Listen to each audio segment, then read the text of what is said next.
everybody, welcome to the second to last special video of this year, which is the top 5 and bottom 5 of 2015, where it is my personal opinions now, rather than the awards ceremony, on what I think is the absolute best of the best and worst of the worst. So, let's get into it, shall we? So let's kick everything off with the runner-up of the worst game of the year. This is basically like a 6th place, the one that almost got onto this list. If it's for the good side, then they were just slightly unlucky to not make the top 5. However, on this side, they are lucky that they didn't end up in the top 5. Although I will say, there were very few bad games that came out across 2015. Both the runner-up here and a few on the bottom 5 are literally there, as they were the ones that I found nitpicks with, because there was nearly no bad games in 2015. It was a great year for gaming. So the runner-up for the worst games of 2015 is Splatoon. Splatoon, again, these are good games, but I had to find nitpicks. I had to put something in the bottom 5. But Splatoon is a really fun, amazing game. It is a great shooter.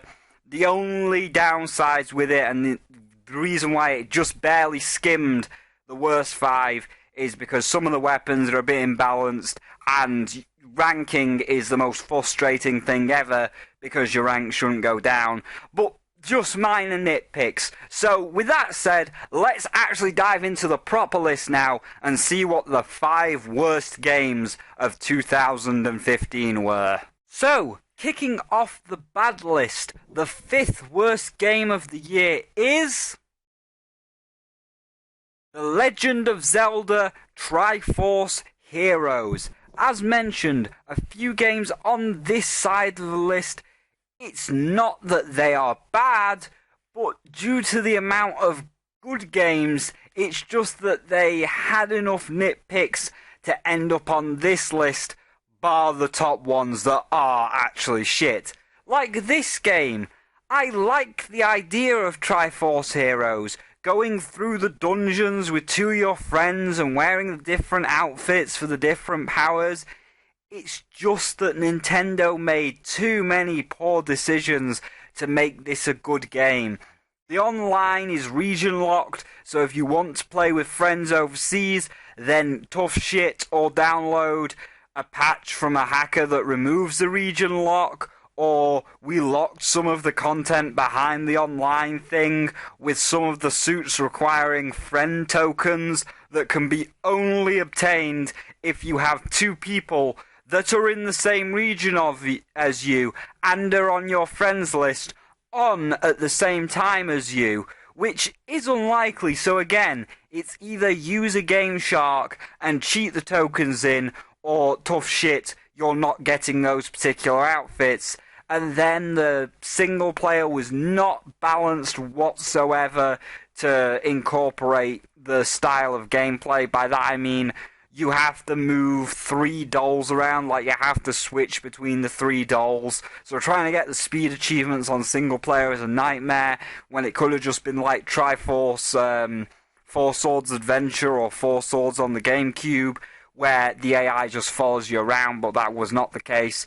So it's all of these little mistakes that drop that game down onto the precipice of the shit pit. Not quite in the pit, but teetering on the edge. As, again, this was a fun game, and I know quite a few people that were hyped to try this out. However, 1-2 months later, and there is not a single person that I know that still plays it. Oh well, better luck next time, Link. Still, at least you look good in that cheerleader outfit. So, as mentioned on the bad side of things, here is the 6th place winner for you all. Just in case you were wondering what was 6th place, I had such a hard time deciding between the two. Like 5th and 6th, once again, were almost a tie. And when I looked at them both together, 5th slightly outbeat this one. So the runner-up on the good list is Undertale. Undertale is such an amazing game. It is cheap, so I recommend you all go get it. It has got a fantastic story with memorable, funny characters, an amazing soundtrack, and so forth. But when comparing it to the fifth best, it just slightly got beat out. So our runner-up for the top 5 is Undertale. And with that said, let's dive in to the fifth best game of the year. So, the fifth best game of 2015 is The Binding of Isaac Afterbirth. So here is the game that beat out Undertale, and holy shit, I bet this is a surprise to some people that Isaac has slipped down 4 places since last year when it took first place. Well, that's just because there has been so many good games this year. The bar has been raised. I mean, Ed did not see this coming, so everyone needs to up their game if they want to hold their spots. Now, in terms of Afterbirth, it is still one of my favourite games. All of the new music that was added is amazing. All of the new items and synergies are really fun to find out and use. Green Mode is a fantastic addition with its new way of playing the game. The new challenges are more creative and fun, barring 1 or 2. And when comparing this to Undertale, I'm going to be playing Afterbirth for a lot longer than Undertale. And hell, with the Undertale Isaac mod, why not just download that and get the best of both worlds? However, this being said, Ed has become that guy. You know the one, the I make bullshit hard games like Super Meat Boy, so now I got to keep my bullshit hard reputation. And it's from this that Afterbirth has slipped down the list. Ed went on a major nerfing spree that makes the game less fun overall. He added areas like the burning basement that just make the game harder and more frustrating. There is a new character called Keeper that is a really fun idea, and considering you need to get 1,000 pennies into the donation machine, you'd think he would be good and fun to play, you know, as a reward for doing the tedious shit. But no, Keeper is the worst character in the game, even more so than the Lost, and it is this and all of these little tweaks that make the game more frustrating that have knocked it off its number 1 spot. But it's still fun. Just stop being that guy, Ed.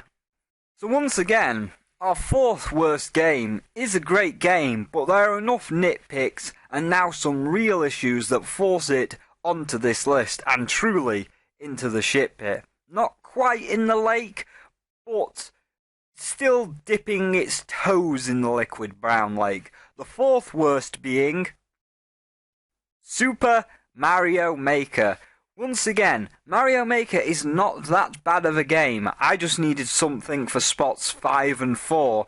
And Mario Maker had enough negativity to end up on this list. Even more so than Triforce Heroes, for quite a few reasons.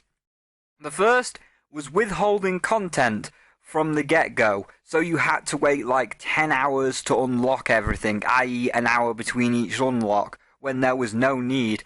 Thank God they went back on their original unlock thing of unlock everything over 8 days, you get like 5 things per day, bollocks.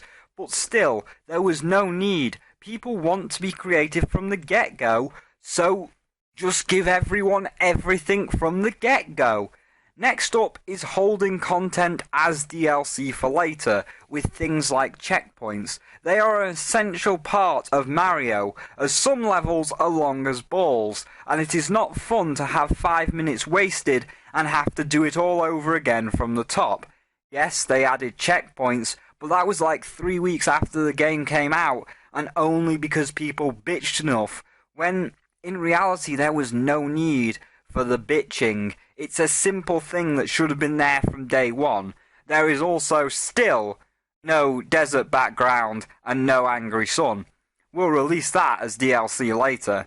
And I would like to add a section on the created levels themselves, that being 90% of people only create auto levels that get very boring very fast, or Kaizo levels, making the frustrating and nigh unplayable gameplay, and then you have to like search for 30 minutes of shit just to find one good level.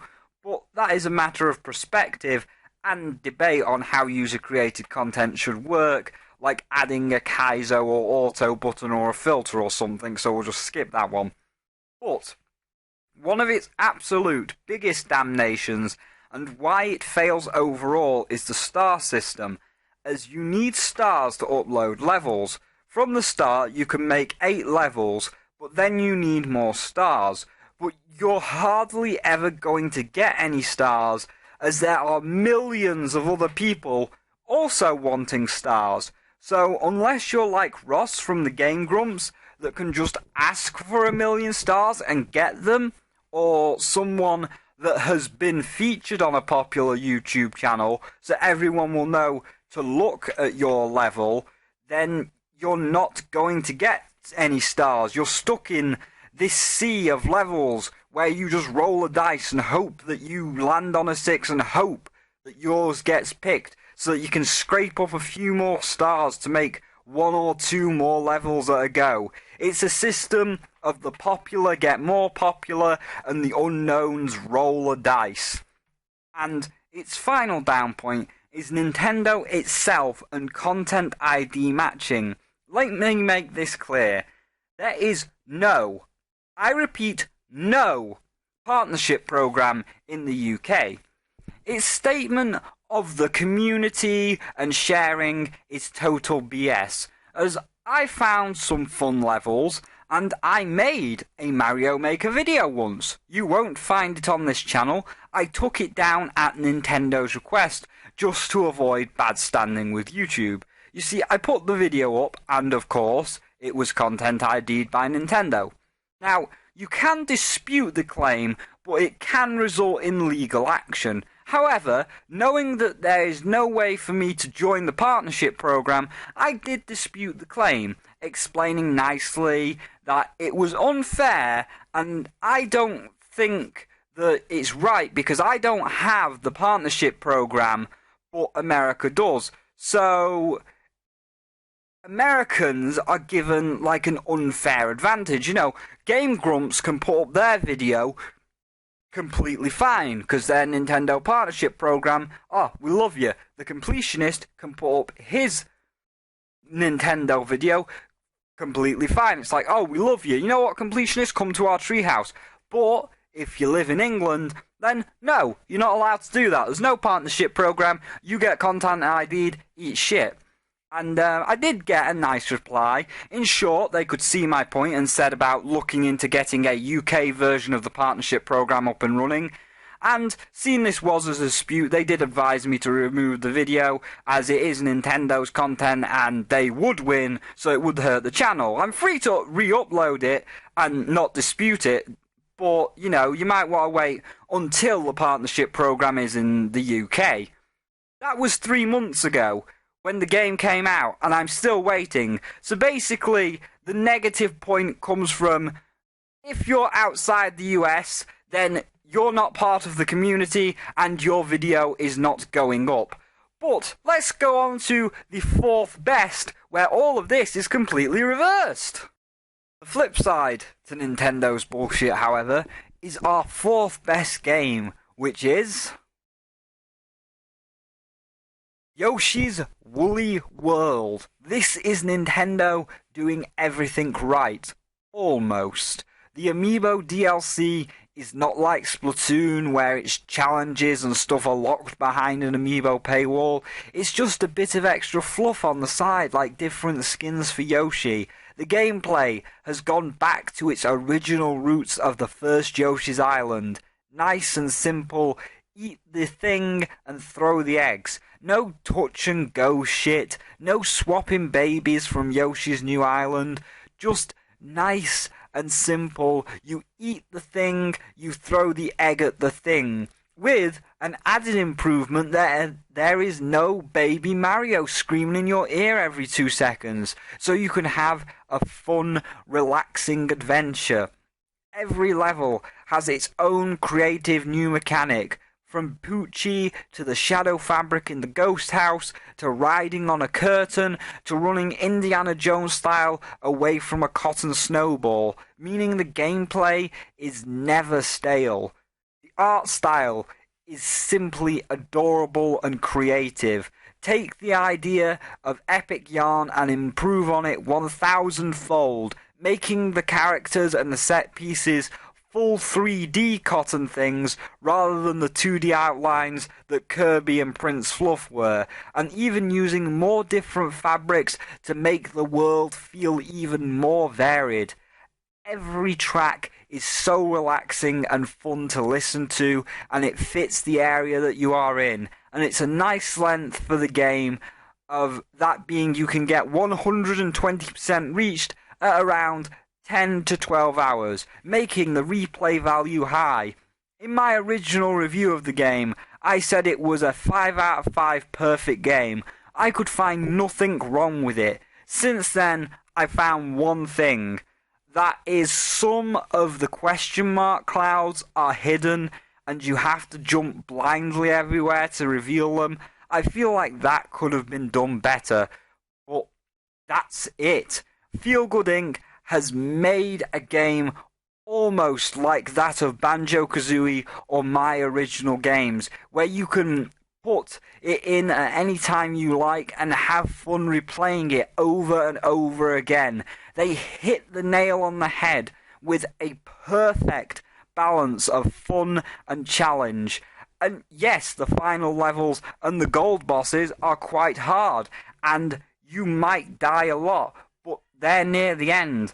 It has perfect difficulty progression and never falters from Iwata's stance of a game should be fun above all else, unlike Edmund, who is making Isaac more difficult, which is diminishing the fun factor. The only reason that this is not the #1 game of the year for me, like I said, it's like Banjo-Kazooie. It's fun to play over and over, but I beat it. I've got a few secrets left to find to get the 100%, then do Rainbow Road for the 120%, but that is only like 2 hours left, and after that I'll want to play it again, but not till next year or 2017, whereas my game of the year lasts so much longer and thus is still keeping me hooked. And Yoshi just missed out due to his, length, but I would not want it any other way. I would like Yoshi to remain a nice short game for the replay. I don't want it to be as long as the game of the year is. It's just a shame that I can't record it for you all via Let's Play, because Nintendo Content ID, and that's the only thing that they're still doing wrong. So, let's flip back over for the third worst game. Hey, here we are. No more nitpicks. These are now the top 3 that are truly in the shit pit, swimming around in the liquid brown lake and deserving everything that they get. And seems we are on the Nintendo train. Why don't we rail on them some more with our third worst game of the year? That being Chibi Robot Ziplash. This is Nintendo taking everything that made a series fun and creative and saying, we want something that appeals to this generation of gamers, like Mario or a crafting system. Now get to it and don't let us catch you being creative or fun in any way. I absolutely hate Nintendo for this, mainly because I loved the Chibi Robot series for its creativeness, but you won't find any of that here. It has been turned into an extremely bland, uncreative Mario knockoff, to the point where you can even get a Mario costume for Chibi just to fulfill the bland Mario requirements. There is nothing I can say that has not been said over the past 10 years about classic Mario that applies to this game. You scroll from left to right at a slow-ass stroll, just like in classic Mario. You jump on enemies, just like in classic Mario. You've got a completely obsolete timer, like in classic Mario. You have to collect 3 fucking star coins! Star coins are exclusive to Mario, like in classic fucking Mario. I think you get the idea. It is literally chibi in a classic Mario game, with all the charm, personality, and creativeness sucked out. Which is a shame, as some of the ideas, like the ziplash and the glide, seem like fun if they were used to their full potential and fully implemented into, like, maybe a 3D game. But as it stands, they're not. And we are left with this little more than an empty chibi husk. A dried up remnant of what it once was, given a Mario skin and turned into a bland, boring, mediocre platformer. The only thing good about this is that adorable ass chibi robot amiibo, and that there is a Captain Rainbow skin. But now is not the time to talk about how Captain Rainbow should just be released outside of Japan. Why is it not released outside of Japan, Nintendo? You will get more sales bringing something creative like that out, rather than your stale, boring, mediocre shit like this game and like the Mario and Luigi and Paper Mario series that you have outright ruined and killed with Sticker Star and Paper Jam Bros. And they need to be that's what this generation wants, something that appeals to them like Mario bullshit, needs to stop. Still, as mentioned, now is not the time for that rant. Now is the time to be happy and move on to our third best. Back in Nicetown, we hit the top 3, where we now give out the awards. So who took third place? Who gets the bronze trophy of the year? Who gets the Professor Oak, you were close, but not quite trophy? So, our bronze trophy and third best game of the year goes to... Well, funny story before I tell you. I was torn on this one. They are both fantastic games and deserve a spot. When it came to talking to myself, I said one of these is going to be number 3 and one of them is going to end up in 4th place. But then I've already got a good list and reasons for 5, 4, 2, and 1 that I'm happy with. So one of these is going to be dropped, but I don't want to drop either of them out this list. So third place is a title with 2 silver trophies, going to... Spooky's House of Jump Scares and Albino Lullaby Episode 1. Both of them horror games, both of them having their own unique and charming art style, and both of them having fantastic stories with amazing twists at the end. But most importantly, both did not take the whole horror thing too seriously.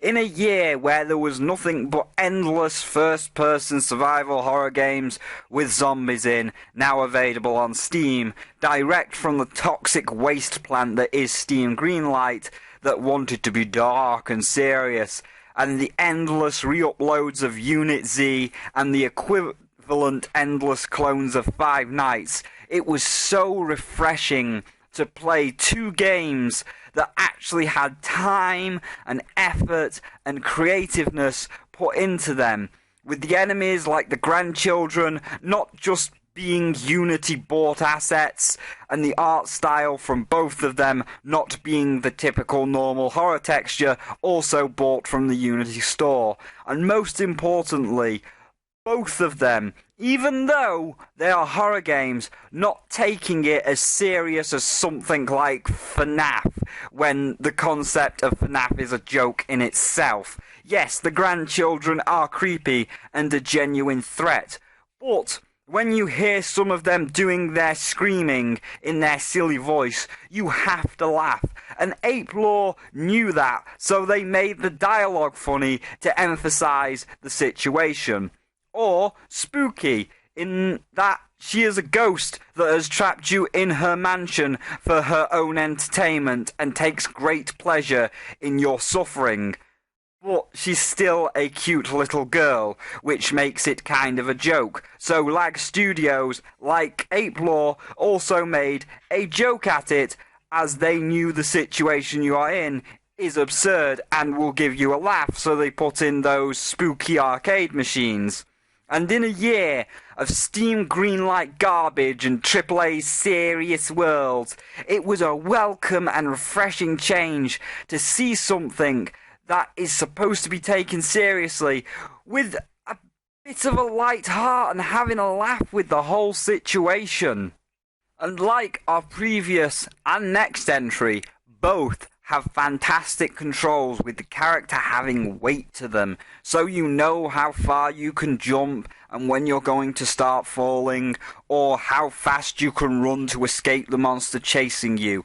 Both have a fantastic soundtrack, maybe not quite on par with our number 2 spot, but well worth a listen and a download if you're going to get the games on Steam, because you can get the soundtracks with them.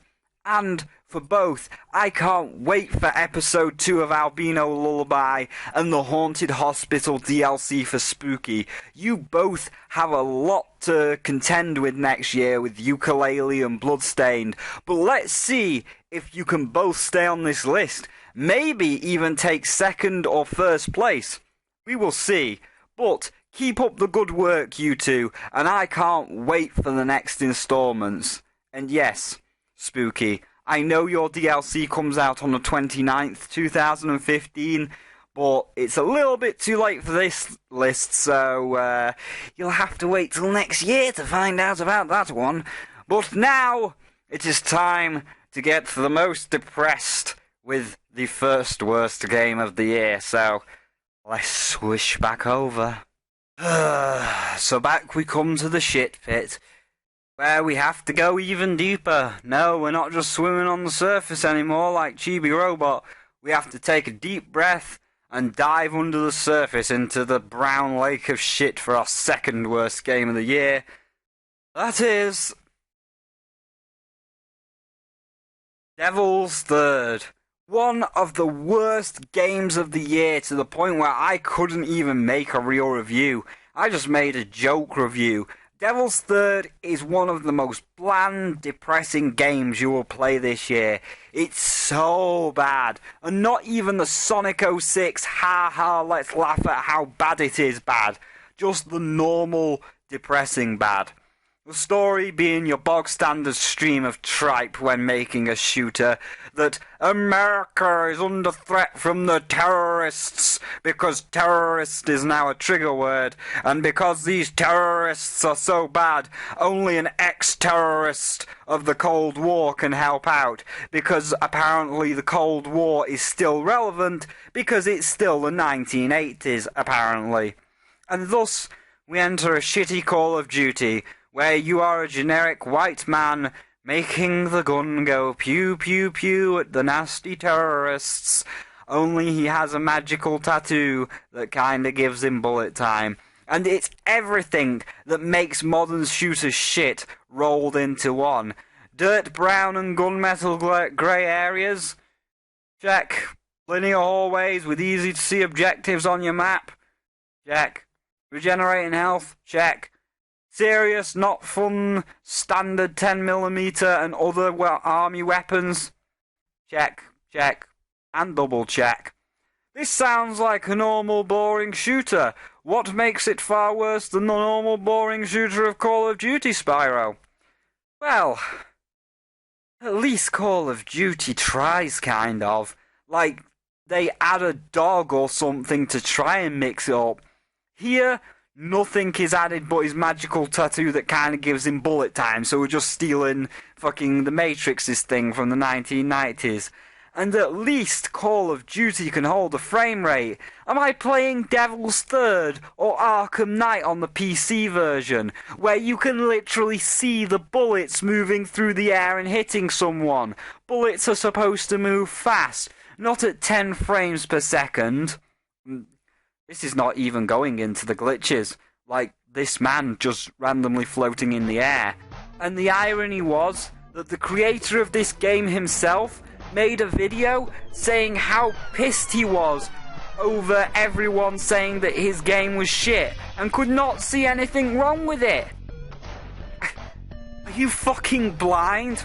Well, given them stupid sunglasses you're wearing, you might be.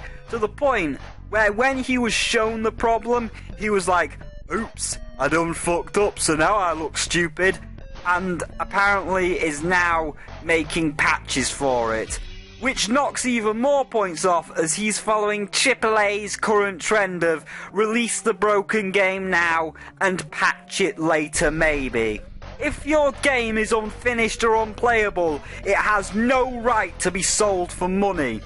You don't just get the excuse of, I'll patch it later if it's not ready for release. I don't care what game it is, be it Assassin's Creed Unity or this. Don't fucking release it, because before the patch, that is, if he has even made the patch for the game, it's now on the level of that of Drake and the 99 Dragons. Absolutely abysmal and unplayable, to the point where it's not even Sonic 06 funny, it's just Sonic Boom bad, and I want to kill myself.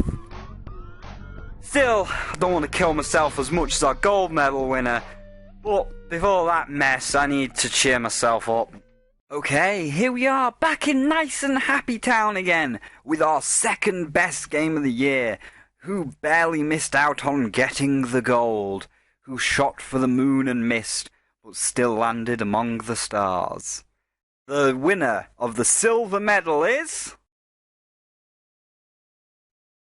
Shantae and the Pirate's Curse. It's a shame I never got round to reviewing this game this year when it came out earlier this year. Like Yoshi's Island Woolly World, this game is as close to a 5 out of 5 perfect game as you can get. WayForward really outdid themselves, taking everything that was in their slightly unfinished prequel of Risky's Revenge, polishing it up and adding to it to make this amazing platform adventure.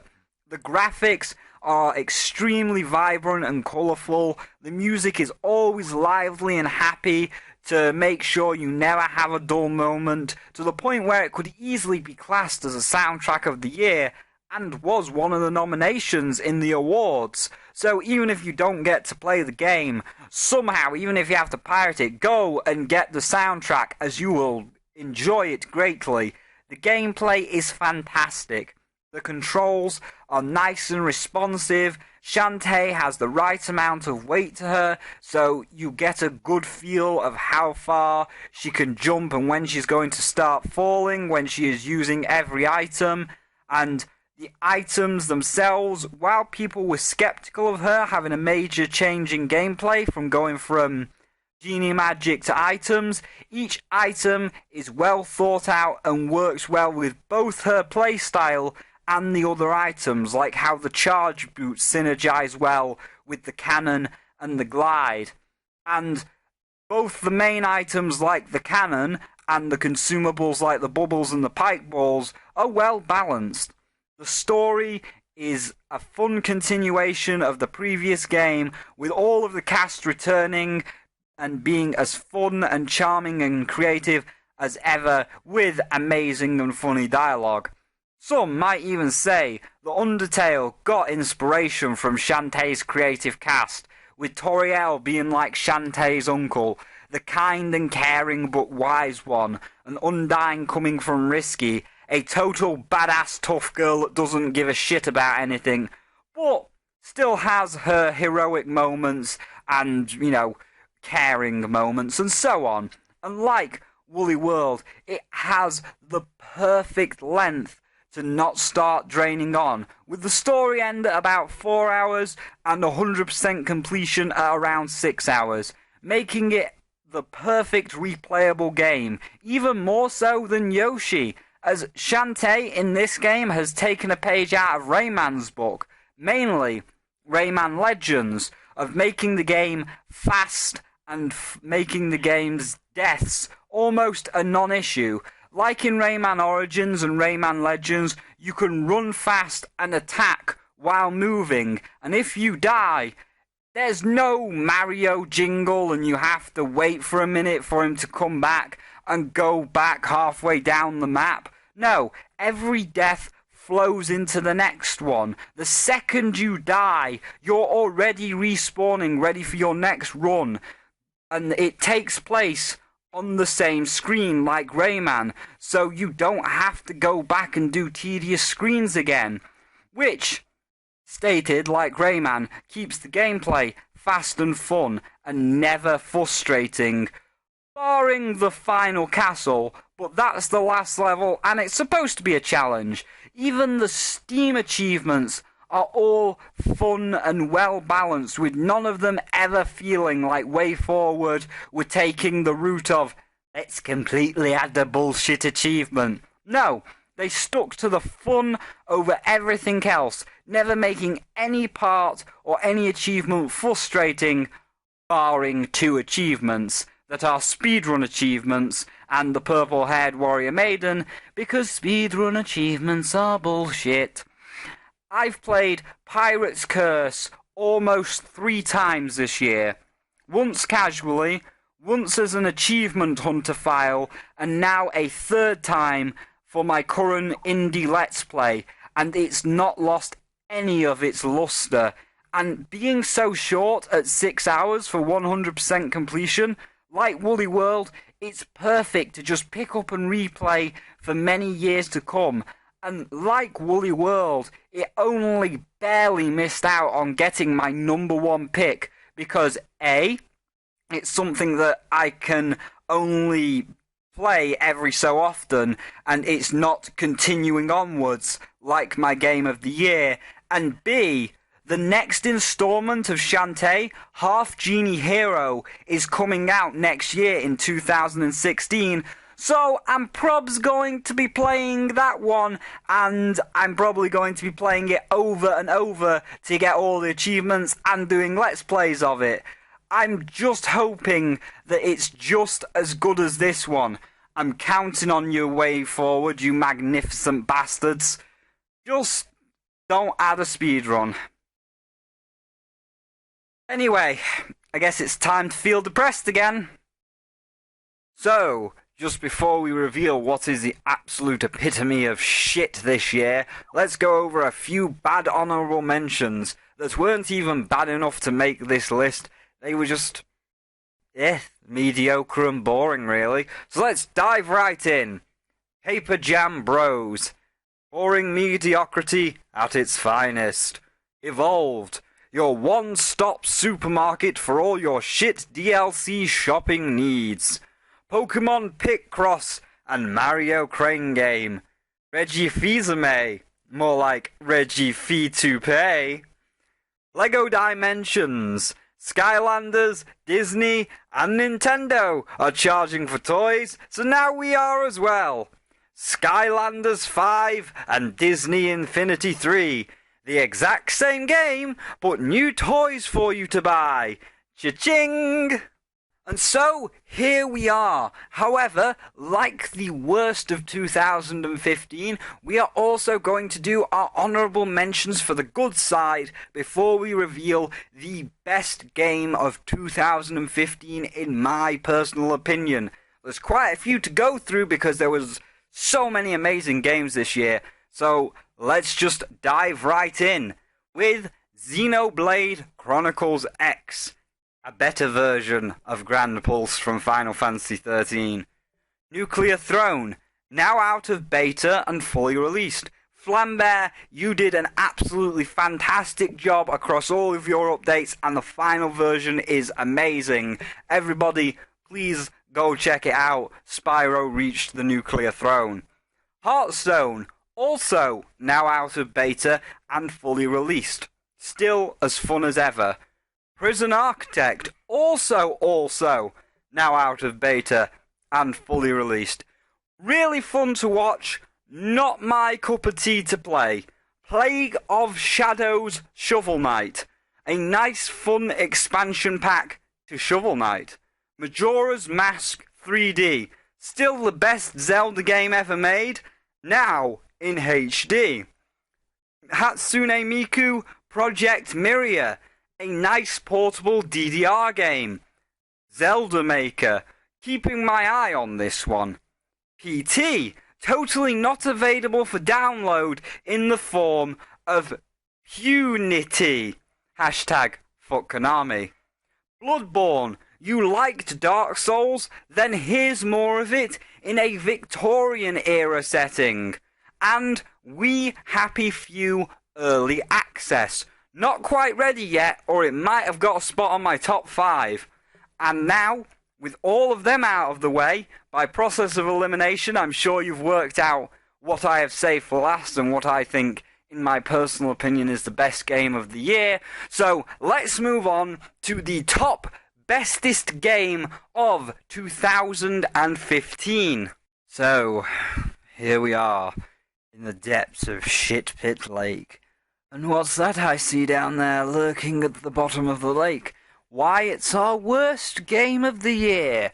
But this is no ordinary shit pit monster. Oh no, it's a 3-headed hydra of an absolute failure. And by that I mean, like Spooky and Albino Lullaby, it's not just one game that wins, it's 3. However, unlike Spooky and Albino Lullaby, it's not 3 different games, it's all the same game. I am, of course, talking about our grand winner of garbage, that is... FNAF 2, 3, and 4. Shit! 4 games in a year? Talk about oversaturation and making sure something is ground down to oblivion. But still, at least I can say whatever I like about it now. I mean, I already know, even now, at time of recording these lines before the video is even up, I already have over 20 dislikes from the rabid, cancerous fanbase that it's gained, without them even hearing me out. They saw I hated FNAF, and bang, instant dislike, so I might as well say anything I want. I'm going to be honest, of course, but that makes no difference as the dislikes are already there. But ho-hum, can't please everyone now, can we? I've data mined FNAF, and Phone Guy is not Purple Guy. That was a legit quote from someone's friend, which is my friend on Skype, that I happened to be in a call with at the time, and I made a Purple Guy joke, and she responded with that. Not in a joking response, in a serious, defensive tone. But we're not here to talk about the fan base. Yet. We're here to talk about the game. I reviewed the second one near the start of the year, and I was not too harsh on it, despite it being the same game for the most part. Then, when I was going to do a review of the third one, even as I was downloading it ready to play and review it, there was already talk and confirmation of the fourth one. And seems the third one was the exact same game of check the camera for the nasty animals. I just gave up. I did not have the motivation to review 3, as what's the point? It echoes everything I said in 2, but far worse. And it doesn't matter what I say about 3, as everyone will be playing 4 next month. And by that, you can guess about the gameplay. The gameplay is as boring as it gets. You're a guy in a room checking cameras to see where the furries are and make sure they don't get in the room or else they will rape you. Oh wait, that's not the story? Oh yeah, sorry. That would have made the game more interesting if there was some human interaction involved and it was a rapist dressed up as a fox. But no, it's just some military-grade assault troll in a fursuit. I mean, props to them. Cleo and Pam deserve to go to fur meets too. Spyro, why are you making all these jokes? Are you not supposed to be talking about the gameplay? I just did. You check the camera to see where they are, and then you press a second button to not die. There is nothing else to it. Just in 4, replace the cameras with wood doors. Do not let anyone fool you. This is not new, or innovative, or unique, or any other word for special. It's nothing but a night trap, or a house party, or a other Sega CD check the cameras game, just with fursuits, with each night broken up with shitty Atari 2600 minigames. Oh yes, that was one other gameplay aspect, which by now I'm sure you have noticed. Across this one, and the first time, you might have had a reaction to it, but did you have a reaction to that one? Or even that one? I'm guessing not. But you see, this is what makes it so popular. It has jump scares in it. Oh, that make it a horror game. Quick, send it to PewDiePie and Markiplier so they can scream like idiots at it. And now, I find it nothing but funny that people think it's a horror game, as it's not. If you want to see a good horror game that does not take itself as seriously as this shit, just wind the video back a few minutes to my third best. Or if you need a horror game that has a clever story and is serious, look at Outlast or Soma. I bet that's getting really predictable and stale right now, yes? Yes it is. So I'm going to stop. But in all of that, it was an analogy. I just asked you if the jump scare was getting stale, and if it was pissing you off, because it was interrupting me every 5 seconds, and you all said yes, because you want to hear me talk. Well, think of that, but in game. You just want to play the game. And in all 3, on the later nights like 4 and 5, you're going to lose a lot. So you will be hearing every 5 seconds. And it's getting you more frustrated every single time with each. You're becoming more annoyed. It's chipping away at your patience and increasing your frustration as you're on night 5, the last night. You just want to beat the game, but you can't. And every time you can't, you hear and it becomes stagnant to the point where you just don't want to play the game anymore. That is literally so bad that you stop caring. You stop playing because it's just not fun. But it does not stop there, because there's no escape from Foxy's metal cock. No matter where you go on the internet, Foxy is right behind you, always chasing you, never dropping speed, chasing you to every site. And you watch as this fandom tears the internet asunder and breaks down everything you like. I used to like MatPat or Game Theory. I thought they were good. But now, 90% of it is nothing but FNAF. He even has a FNAF intro, because that's a theory. A FNAF theory. Seriously, look at this. Yeah, also the animatronics are trying to eat you, but you probably shouldn't read too much into that. Cough, cough. I don't care what anyone else says. The story is crap. I mean, come on. And talking about how bollocks the story is while using MatPat's logo like everyone else now does. Because that's all he is now. MatPat has been rendered to naught but a joke for all of the FNAF videos he makes, trying to tie together a bollocks story about children who have maybe died and taken over robots to kill a purple man that might be you, but maybe not, because it doesn't matter, because it's all a dream that you're having on death row, or a child is having after he got bitten, or after he died, remembering the horrors and waking up on Pirate Cove in his new robot body every night. Because I, Scott, hid the story behind layers upon layers of Easter eggs.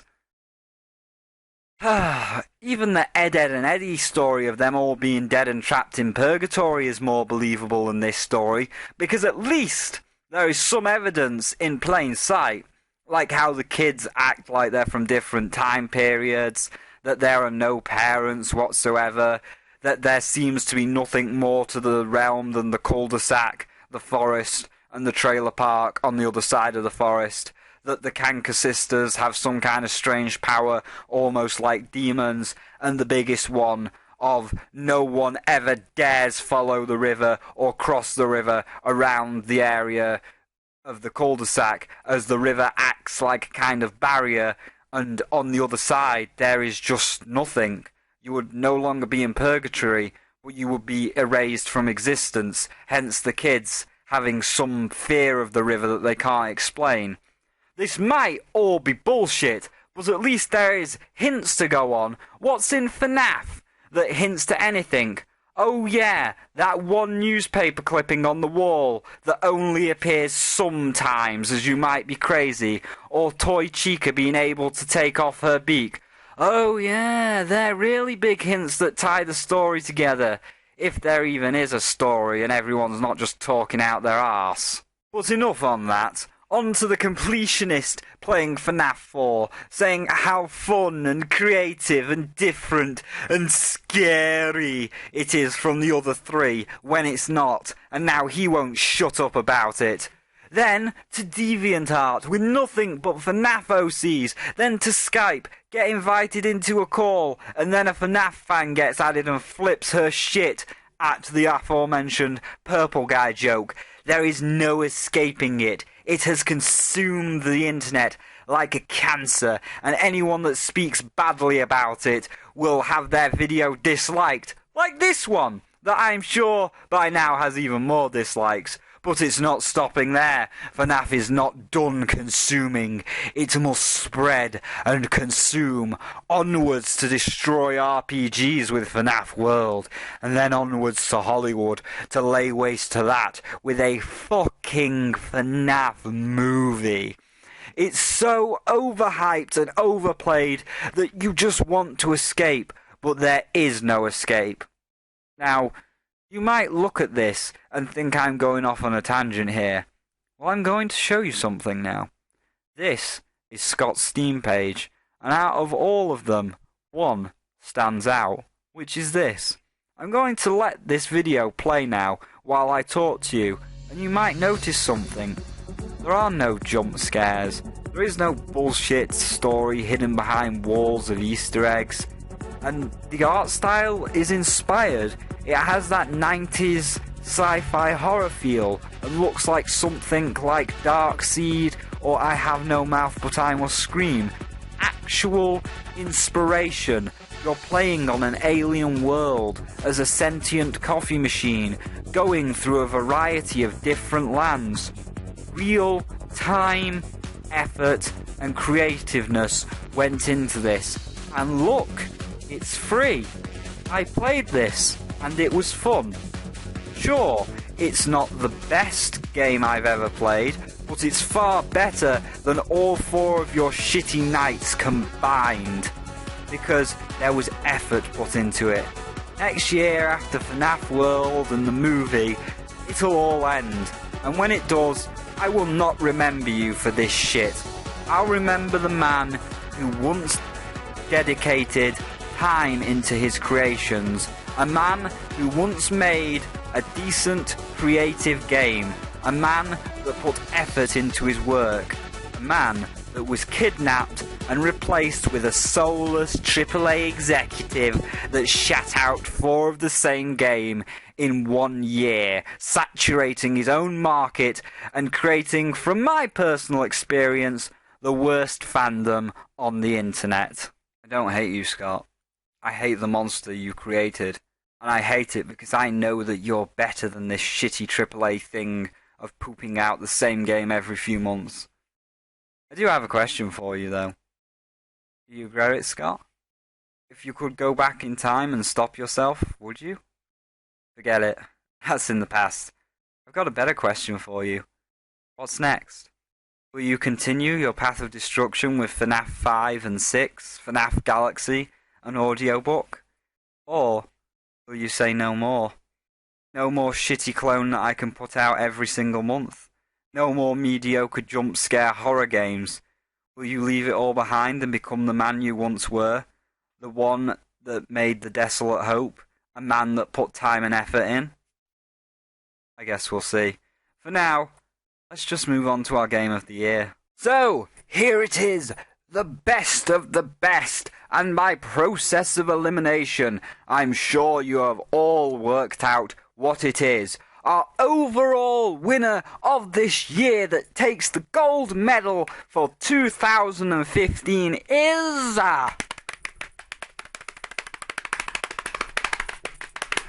Fallout 4!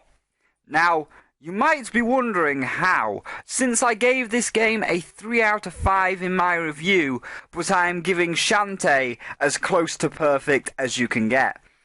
As I said, Shantae I can only play once or twice a year, because it's a good game, and Half Genie Hero is coming out next year, so I'll be playing the shit out of that. But what about the in-between time? Something to tide me over from one playthrough to the next. Something that may not be perfect, but is great to fill the gaps in between. And when it comes to that, there was no one better this year than Fallout 4. Any time I have not been recording videos or typing out stuff for videos like this, it has been taken up by Fallout 4. Yes, it may not be as good as Shantae. Yes, it might not be as good as New Vegas with a lot of removed features, but what is here is great. The gunplay is great. The perk system is better than New Vegas, as while there was some amazing stuff like Wild Wasteland that should have been in here but isn't, it was all on this green and black list and it looked very unorganised, whereas here all your perks are laid out nice and neatly in a nice, colourful, easy to navigate table. I'm over 100 hours in on the PlayStation 4 version, and I'm still only at level 60, so I've not even filled half of the perk chart. I've not even gotten half of the achievements like hack 50 terminals or do 50 side quests. I've not discovered half the locations on the map, and I've still not found all the magazines or the alien blaster. There is still so much to do that will carry me into the 200, if not 300 hour mark easily. And like Skyrim, it might not be the best or the most well put together, but what is there is still fun and enjoyable and will keep you playing for many years to come. I still play Skyrim to this day, even though it came out like 4 years ago. I'm even doing a modded series of it. And, of course, there is the mods. Once next year rolls around, I'm sure Fallout 4 is going to have a ton of fun mods to mess around with, which will only increase its lifespan. Well, increase the lifespan of the PC version at least. And that's why it gets my game of the year. But anyway, now is not the time to look back. Now is the time to look forward to 2016. It's only a week away, so join me in the next video where I do a quick preview of the games of 2016 and give my opinions on it, and maybe some of my team also giving their opinions on them games. But for now, I hope you had a fantastic Christmas, and of course, I hope you have a happy new year. So happy new year, and I will see all of you in the next video.